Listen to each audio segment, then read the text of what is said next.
Hi everyone, দেখতে পাচ্ছ আমি একদম রেডি হয়ে গেছি। আর আজকে আমরা সবাই মিলে যাচ্ছি দুর্গাপুজোর শপিং করতে। এই যে বেরিয়ে পড়েছি, আর বামুনডিয়াতে সন্দীপ আমাদের সাথে জয়েন করে, আর ও নিয়ে আসে এতগুলো চকলেট, আর আমরা অনেক কিছু কিনেছি। হ্যাঁ হ্যাঁ, আমি জানি দুর্গাপুজো অনেক দিন আগেই পেরিয়ে গেছে, কিন্তু ব্লগটা আমি অনেক লেটে পোস্ট করছি, এই জন্য অনেক অনেক সরি। যাই হোক, সেই সময় মেঘটা দেখো কত সুন্দর ছিল, দেখেই মনে হচ্ছিল যে মা আসছে, আর চারিদিকে কাশফুল, এত ভালো লাগছিল যে কি বলবো।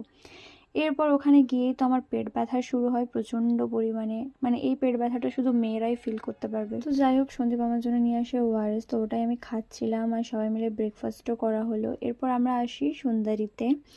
তো ওখানে শাড়ি দেখছিলাম, বাট অতটাও পছন্দ হয়নি, মানে মারাই দেখছিল লাল পাড় সাদা শাড়ি, পছন্দ হয়নি। আর বুনুর কিন্তু একটা সেরা ড্রেস হয়ে গেছিলো, মানে ওর হাসিটা দেখেই তোমরা বুঝতে পারছো। এরপর বাবার জন্য এসেছিলাম, মানে বাবার প্যান্ট নিতে, তো প্যান্টটা পছন্দ হয়ে যায়, আর ওটা সন্দীপের বাড়ি থেকে আমার বাবাকে দেওয়া হয়। এরপর শাড়ি নিতে এসেছি, যেটা ওদের বাড়ি থেকে আমার মাকে দেবে।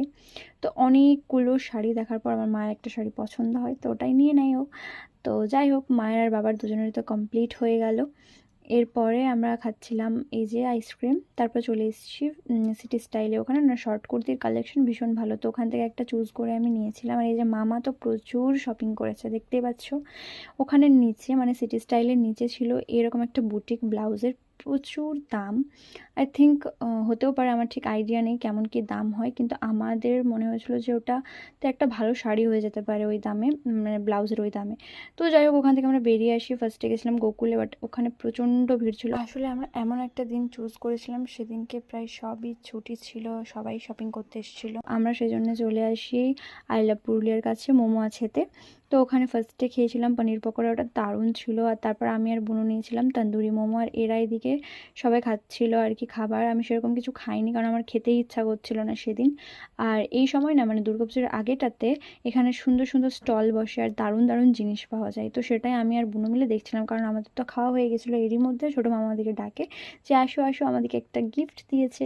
তো আমরা খেয়ে নিলাম ফ্রেঞ্চ ফ্রাই, আর ওখান থেকে আমার একটা সুন্দর কাটা পছন্দ হয়েছিল, যেটা সন্দীপ আমাকে কিনে দেয়। তারপর এসেছিলাম প্যান্টালুন্সে, কারণ সন্দীপের জামাটা বাকি ছিল, যেটা আমাদের বাড়ি থেকে ওকে দেওয়া হবে দুর্গাপুজোতে। তো ওর একটা কুর্তা পছন্দ হয়েছিল, তো ওটাই নিয়ে নেওয়া হলো। তারপর গেছিলাম ভ্যালু স্টোরে, কিন্তু ওর আর কোথাও প্যান্ট পছন্দ হয় না। এরকম করে আমরা আরও এক দুটো মল ঘুরেছি। তারপর চলে গেছি বিশালে, ওখানে আমরা আড্ডা দিচ্ছিলাম, আর মারা সব কেনাকাটা করছিল। এখান থেকে সন্দীপের একটা টি শার্ট পছন্দ হয়েছিল, তো ওটাও নেওয়া হয়েছিল আমাদের বাড়ির থেকে ওর জন্য। তো বাকিটা নেক্সট বারে। রাধে রাধে।